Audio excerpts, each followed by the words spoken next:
So, guys, this episode is a couple of months in the making, and I can't wait to share it with you guys. If you guys haven't yet, find out the news that a 10,000-year-old species has just come back to life. Now, what do I mean by this? Well, if you guys haven't heard the news, the dire wolf is back from extinction. Now, this has brought a whole bunch of controversy along the way, especially as far as hunting is concerned. We're going to deep dive into that in this episode, not particularly on this topic, but something a little bit more relatable. And that is, what are the indigenous species to each province in Southern Africa? Now, this was an interesting one for me, and it took me a couple of months to really get the grasp and the figures and try and figure out everything.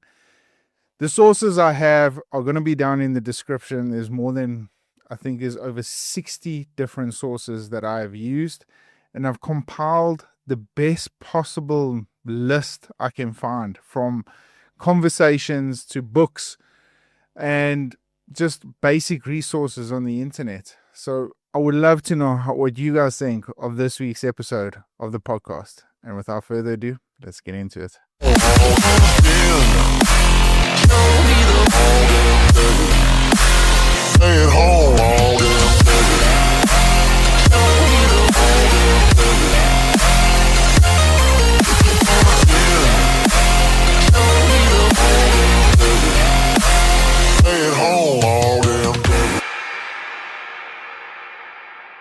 So, guys, just for disclaimer, I've got my laptop in front of me. Like I said, this episode has been one that I've tiptoed around a little bit because I wanted to try and get as many facts as I possibly can. But to be completely honest with you guys, unfortunately, I haven't got a definitive answer. While there's so many different perspectives and perceptions about our hunting industry out there, because it's so new, and I'll get into that a little bit later. But some people might have been saying that the greater kudu migrated south, and now we're finding some parts of the Eastern Cape with some greater kudu genetics, and thanks to game farming, there's a whole bunch of different species introduced into every single different province. But that wasn't the question I was asked. A couple of episodes ago, I did a podcast on not genetics, but the color variance and the color variant phases as far as the South African species is concerned. Black impala, golden wildebeest, all these sort of things.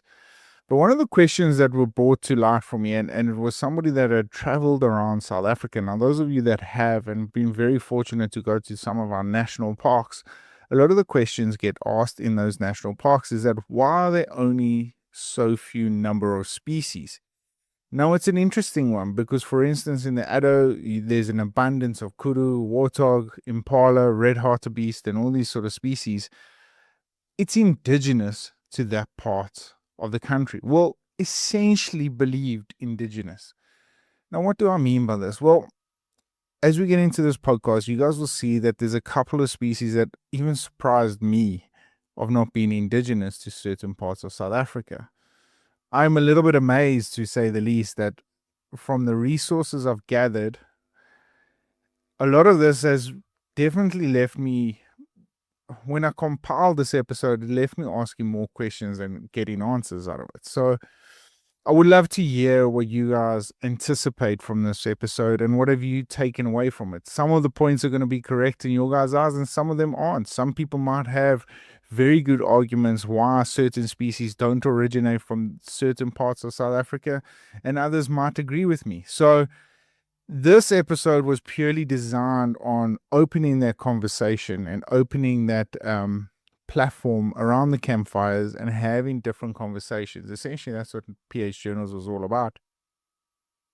But I've wanted to deep dive a little bit more into that. So I think a great starting point is for me to really put in a nutshell on how this all came about. So if I get you, sorry, I'll just, guys, it might sound like I'm very disruptive and disconnected because while I'm scrolling through my laptop, I try to script things as much as I possibly can. I'm not one for scripts, but I just felt that having as much knowledge and basis as I possibly can in front of me might just essentially help me get through this episode, because there's a lot of intricate details that needs to be mentioned. So, for instance, if we start off with saying that game farming is relatively new. What do I mean by this? Well, those of you that know and have followed the South African hunting history very closely, you guys would have understood a couple of the species were near extinction. For instance, the black wildebeest, even the Cape buffalo in some parts of South Africa, the oribi, the southern oribi, these numbers dwindled immensely from poaching, land encroachment, overpopulation. A lot of the resources that I read and that I had come across actually blamed hunting. Now, one of the key factors I want to mention, and it's just going to be a pure mention at the end of this episode, is all about the Cape lion. Now, the Cape lion originated in the Cape provinces, Eastern Cape and Western Capes more predominantly. Now, this lion was a massive species. Now, the last recorded evidence of this lion was up in 1858, where officially the last lion was actually hunted. Now, the reason for these animals to get to the size they were was the massive amounts of large game in the area. Now, if you can imagine a couple of centuries ago, the vast Karoo plains filled with herds of buffalo and eland, documented not only by hunters, but also by the Bushman paintings in those areas. And if you can imagine these animals living off the sweet, rich Karoo veld, building their bodies up to these massive conditions, it needed a predator to keep the numbers down. And that was the Cape lion. And the reason for the Cape lion's size and genetically far superior than any other lion on the African continent was purely because it was hunting these large animals. And if you do deep dive into the Bushman side of things, and I would love to have Stephen Townley Bassett on this on one of my next episodes. If you guys haven't yet, it's one of my very first episodes I recorded. He documents a lot of Bushman paintings in the Eastern Cape and the Cape area. Have depicted sightings of these massive animals taking down large numbers of herds. Now, what I say, large number of herds? Well, the Cape lion was extremely sociable. So they were building up prides of up to 40 lions at a time. Now, to feed these large animals, they had the best possible resources. So, why am I mentioning all of this? Well, we're going to get into it. So, when the colonial farmers, colonial settlers, the Great Trek, the Afrikaners, the Xhosas, the Zulus, everyone migrated to South Africa, a lot of the ecosystems were disrupted. And they had to make way. Hence, while the black wildebeest almost was driven to brink of extinction, there were just a mere minimal amounts of numbers. I actually don't have those numbers with me at the moment, but I think I have mentioned them in a couple of my previous podcasts. And now they are a thriving resource. Why was that? Well, at the time, colonial farmers, the Boer, the Xhosas, the Zulu, the people that had lands, anything that competed for their land was pretty much eradicated because they didn't have any sort of value to them. More specifically, the Cape buffalo. The Cape buffalo was an intense species, a very dangerous species, and that's why they drove them near to extinction. Now, from some of the reports I read about the Cape lion was physically hunted out of extinction on purpose, purely because they had stopped feasting their eyes on the Cape buffalo and finding a little bit more of an easier prey, being the cattle and the sheep stocks and all that sort of stuff that were driving through that area from the settlers. So deliberately taken out. Hence why There's still some parts of genetics found in the lions in South Africa today, because a lot of the lions either migrated or actually were shot out. And the ones that migrated a little bit north have a very slight chance of breeding into new prides, and that's why the genetics carried on. Anyway, I've gone a little bit on a tangent, but I thought that was just some really interesting information that I had picked up from a couple of the articles I had read. But to put everything into a nutshell, a lot of the farmers and the wildlife conservationists back in the 1960s believed that game was going to be seen as a valuable commodity, pretty much how we see it today, thanks to the hunting dollar. However, back then, there was no such thing as the hunting dollar. However, photography safaris became a lot more popular. Okay. Now, that's important to understand, because thanks to our national parks and the surrounding abundance of wildlife that naturally occur in these areas, people understood that there was a value now to our species of animals. This is a key moment in South African history, and essentially where the word game farming comes from. Now, a lot of the US-based people call it ranching, and I'm not quite sure where that originates from, but we don't do it this side. It's called farming. So, how did this all come about? Well, back in 1991, South Africa passed a law that you could privately own wildlife now. And that is when the boom started. So if you could own wildlife, you could essentially do whatever you want to it. Now, with the rich history South Africa has in hunting, people saw this as a massive opportunity.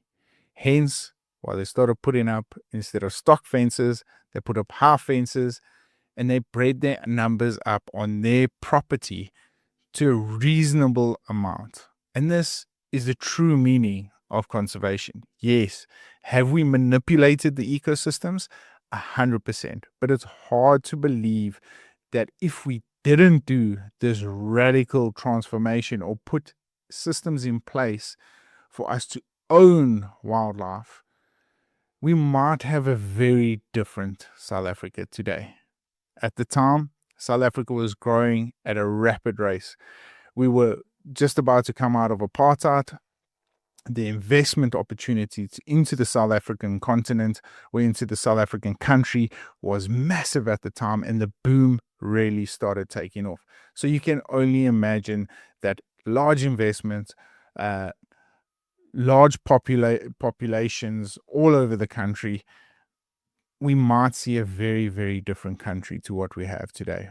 But thanks to the smart people that were running the show at the time and put systems in place to understand that land is probably going to be one of our most important conservation efforts, and then to our wildlife. So, like I mentioned, just some of the key success stories of this whole episode, of course, was the Cape buffalo. Like I said, there were just a couple of hundred left in the area. And now, thanks to careful game farming and careful game breeding, we have seen the numbers rise to more than 20,000 Cape buffalo in South Africa today. And that is absolutely outstanding.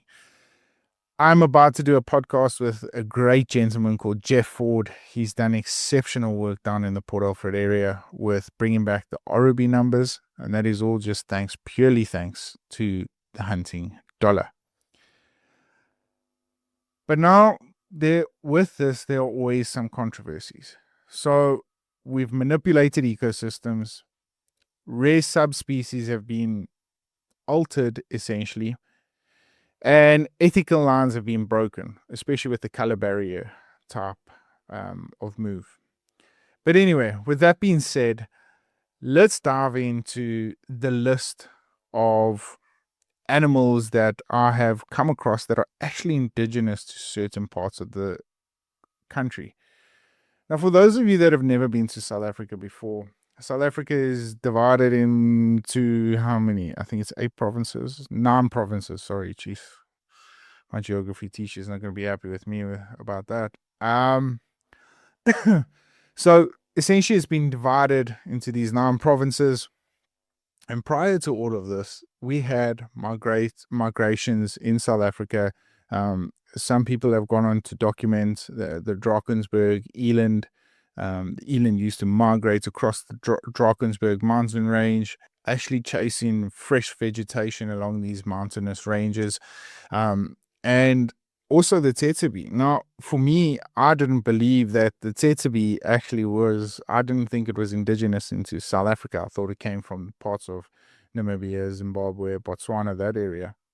But surprisingly not, more north of South Africa, the Tetebi used to do a massive migration from the Northern Cape into parts of Mpumalanga and Limpopo, recorded. And this is where the gray line gets blurred even more, because a lot of individuals, especially on some of the articles I've read, believe that certain species actually originated from those countries.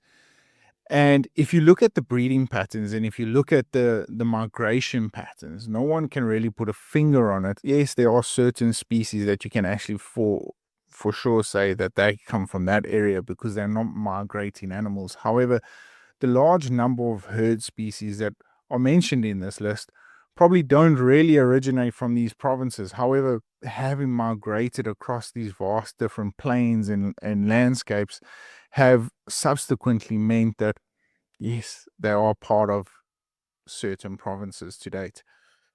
But it was very interesting to me. And one of the big reasons why I wanted to do an episode like this was to really understand the impact game farming has had on our industry.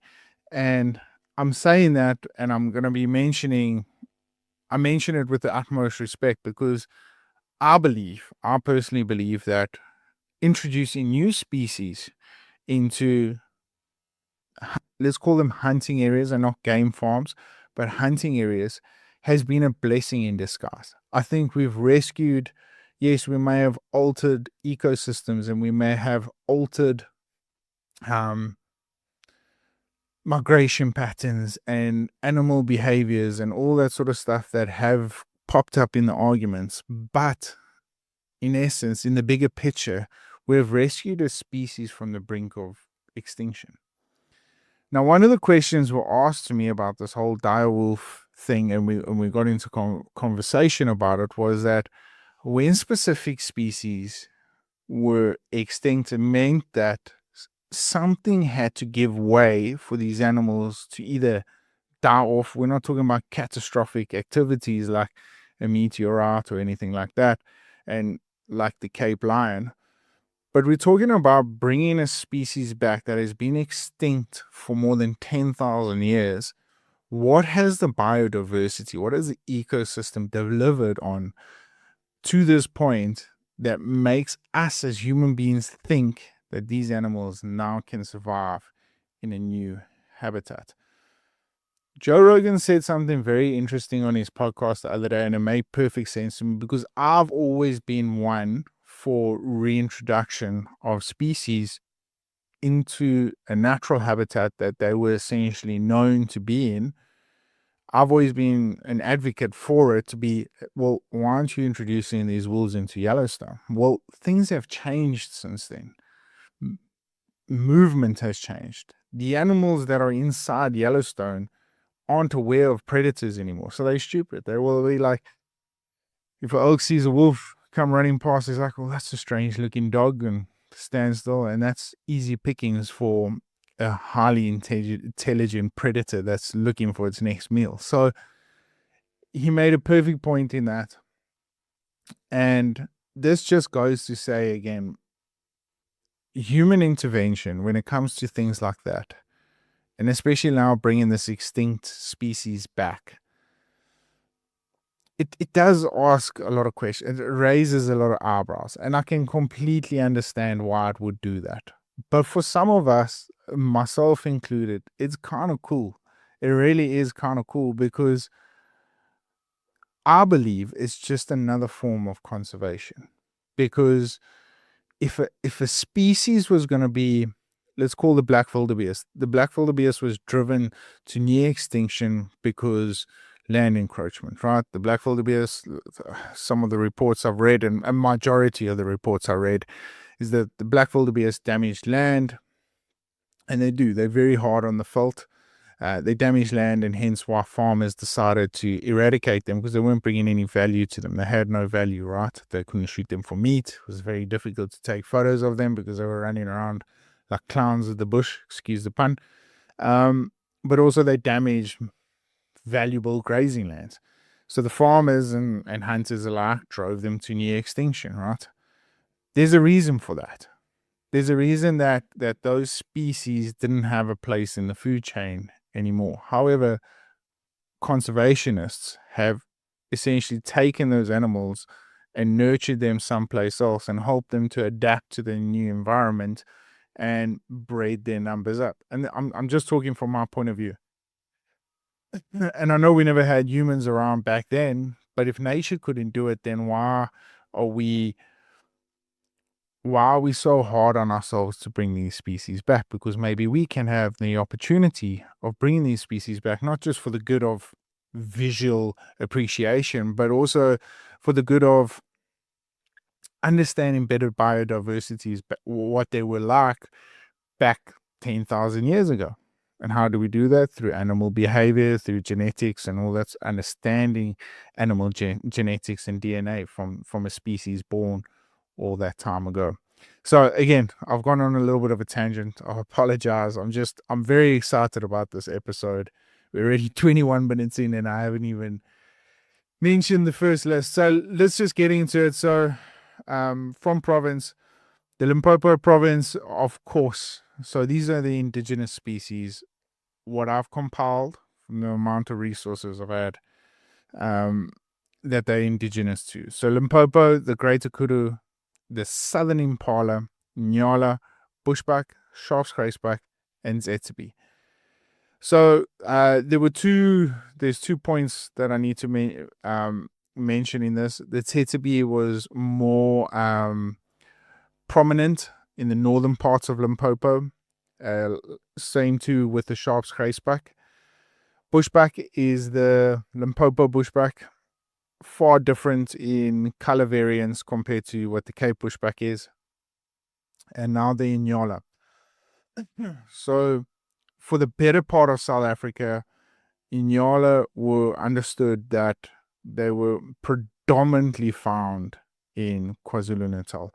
However, according to some of the reports, there were very few sightings of nyala in the Limpopo region, hence why they've put it on the list. And then, of course, we've got the Greater Kudu.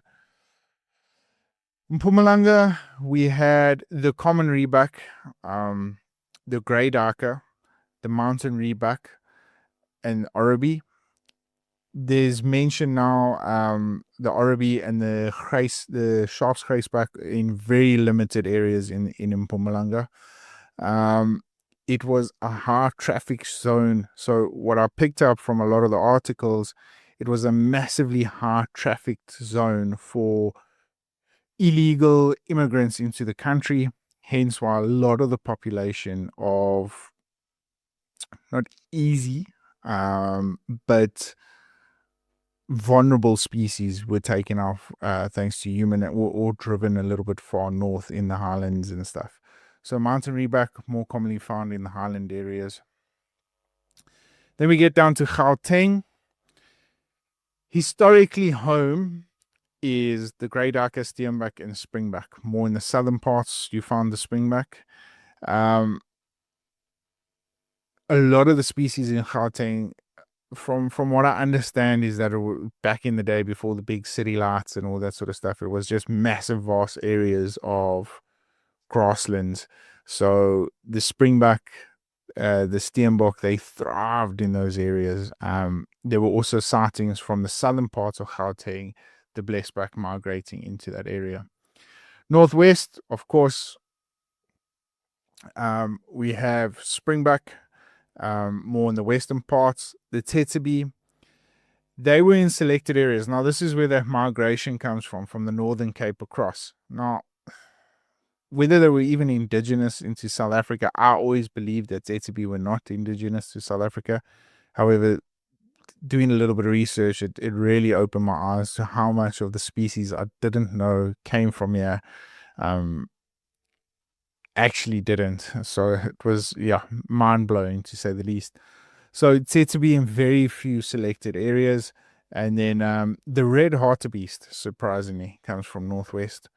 Free State, of course, world renowned for its incredible springbok, the trekbok, as they used to name them during the Great Trek. Blesbok came from the area. Black wildebeest, like I said, this was the area where high crop farming was being done. So too with cattle farming, and the black wildebeest obviously clashed with a lot of farmers in that area. In the southern parts of the Free State, you found the mountain reback. Now, the Northern Cape, this is one of the very few provinces I really would love to hunt. And for two reasons. And they're the two on the list that I'm going to mention first. The springbok and gemsbok. So, the springbok, we call them the Kalahari springbok. They're not the trekbok springbok that we know down here in the Eastern Cape and the Free State. So the Kalahari springbok are the jewels of the Karoo and the jewels of the jewels of the Northern Cape. They these massive springbok, getting 15, 16, 17 inch springbok.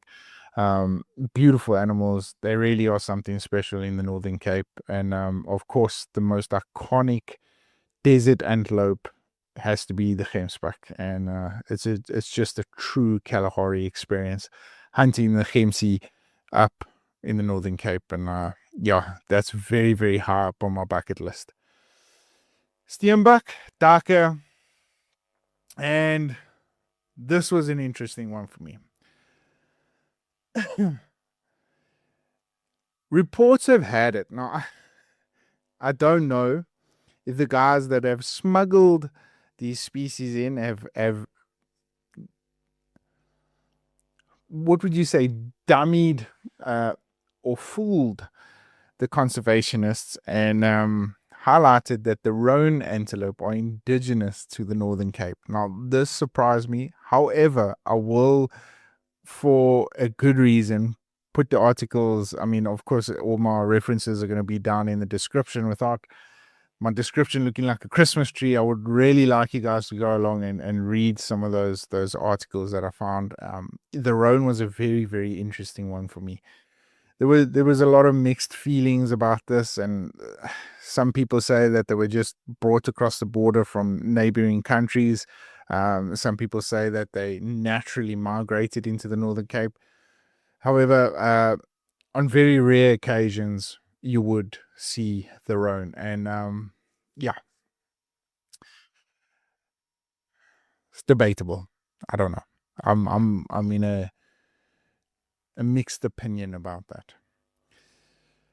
So in the Western Cape, we have the grey rhebok, which is better known as the fall rhebok, Cape gemsbok, bontebok. Bontebok was also one of the most epic South Africa conservation stories. Nowadays, it's very, very rare. I think they haven't even opened them up to export them. I must double check that. I know they recently hadn't opened them up. You need blood tests. There's a whole bunch of rigmarole that game farmers have to go through to have these species on their land. And but roughly so, because they can easily be crossbred with blesbok. Actually, on my previous YouTube episode where I hunted the blesbok with my bow, you could definitely see massive, strong genetics of a bontebok in that blesbok herd. So just over time, the cross breed of these species has happened. And it's really cool to see how nature conservation, together with US Fish and Wildlife, have compiled ways to make sure that our game farmers, if they want to keep these species on their property, have to go by certain criteria to make sure that they have a strong and healthy herd. And more down on the garden route side from George, Mossel Bay, that area, you can find the Cape Bushback. And then my home province, sorry, I do want to mention, sorry guys, I forgot to, I had them as a little side notes over here. So the Free State was home also to the Birchall zebra, and the Western Cape, obviously, to the Cape Mountain zebra, very well known. Also the Cape leopard. Now, I'll chat a little bit about the carnivores. I actually did a podcast on the strawberry leopard a couple of episodes ago. So if you guys haven't yet, go along and check that episode out. Very, very interesting one. They recently found the strawberry leopard in parts of the Knysna forest. Now the strawberry leopard is probably just a color variant of the Cape leopard, much smaller cat. Yeah, but again, I had so many mixed opinions and mixed feelings on that. It was a little bit, yeah. Anyway, is what it is. Back home, of course, we've got the Cape Bushback, Common Darker, the Fall Roebuck, Mountain Rebuck, Cape Gracebuck, the Oribi, Eland, and the Cape Mountain Zebra, as well as the Red Hartebeest and reportedly the blue wildebeest. Debatable, but it is there. Yeah.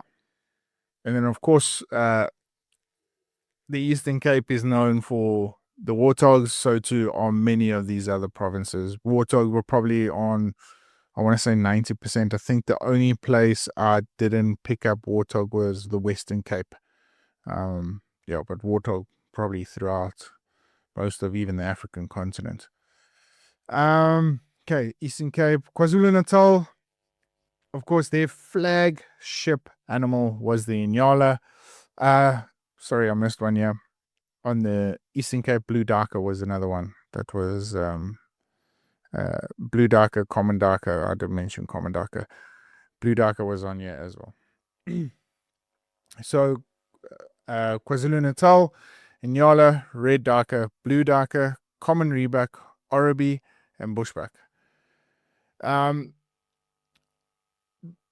Sunni. Sorry, I missed it.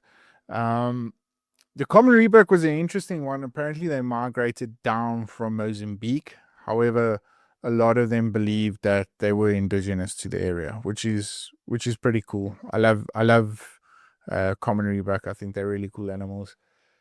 Now, this is where it gets tricky. There were sightings in the earlier days before the Kruger Park was essentially a massive national park, that there were glimpses of crocodile down in Natal. I've hunted crocodile on a game, not a game farm, on a natural farm, cattle farm, where we hunt red darker.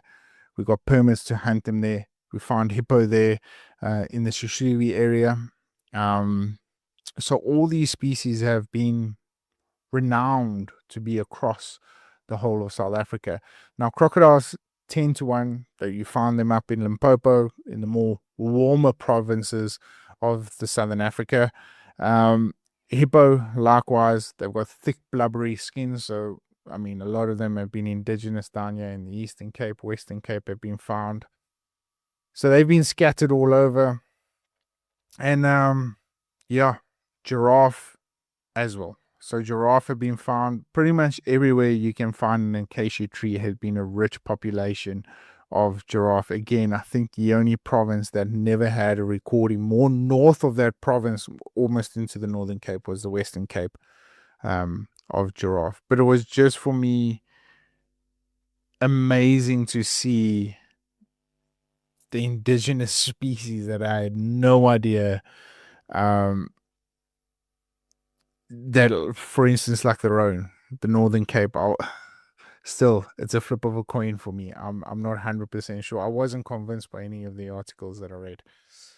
So I've left two very popular species off the list. And one of them is the Cape buffalo. I mentioned it when I went on that little rant about the Cape lion. The Cape buffalo, of course, originated from the Western Cape, Eastern Cape, and parts of Natal. Now, a lot of people have had this opinion about subspecies. Now, for me, it's very difficult to call something a subspecies if they've housed very close characteristics, looks, and more importantly, genetics. So, a lot of people say that the buffalo that were found in the Mozambique and northern parts of South Africa were not legitimate buffalo, Cape buffalo, and they were more like a swamp buffalo. There's so many different variants. You can distinguish between the two. But I think with the game farming now, it's kind of mixed the DNA and mixed the genetics up as much as it possibly can. Excuse me. And hence why we've come to these crossroads and saying, okay, well, maybe they weren't just found in the Eastern Cape and you could find them in other parts of Africa. But for now, I know of the three provinces, Western, Eastern, and Natal. And then, of course, the lechwe. Now, the lechwe are not indigenous to South Africa at all. They come from the wetlands areas from Zambia, Botswana, Angola, Tanzania, those areas there. And so they were also just brought into this beautiful country. They've made it home. Like I said, they swamp bearing animals, but yet we've got massive populations of them up out here on the outskirts of Queenstown in the Pennock Pass area where it gets below freezing every single winter. So they've really adapted very, very well. And the reason why I'm mentioning this is, what has this had on our ecosystem? Bringing these foreign species in, and I'm not just talking about the raised lechwe, I'm talking about swapping between provinces on some of the species I've mentioned in the list. Now, we've seen it in a lot of the areas, right? So if you go down to the coastal areas with like redwater, heartwater, a lot of the species can't survive there, like blessback, springback. They don't do really well. You might get lucky, and some of the blessback and springback develop an immunity to the ticks down there, and they can combat these diseases. But they're not really from that area, and we can see that happening. But what does this mean to the ecosystems? What does this mean to the biodiversity? So if we are going to bring the Cape lion back, what is it going to mean to our biodiversity? Has it changed from 1858 to when the last one left us to now? It must have. With having all these other species being introduced into our area for some weird reason, through wildlife, through management, through ecosystems, our biodiversity must have changed in some way. Oh, excuse me. So I keep asking myself all these questions, and while I'm completely for this model, I think it works for South Africa. I think game farming works. I want to see animals thrive no matter what province it is. I love the conservation efforts put behind them. I am fully aware of the game breeding aspect of it. I think there's a massive part in our industry for it. I think it's doing exceptionally well, not just financially, but also I think it's doing exceptionally well to revive a lot of our species in the area. So all these questions get asked and all of them get thrown at me. And a lot of the scenarios I look at and I'm like, maybe this whole approach, we can't reverse it. We're too far gone. We can't go back on what we started in 1960, the ownership of wild animals, and say to everyone, let's let them run free. You can't have black rhino running through the pubs in Shushliwi anymore. You can't have the white rhino grazing along the fringes of the roads. It's never going to work. It's not going to work. Our ecosystem, our population, our country just doesn't allow it. So what does the future look like? Well, we've already established that a lot of these species have been intertwined in these provinces and brought in for financial gain, but also from a conservation point. I had an interesting podcast I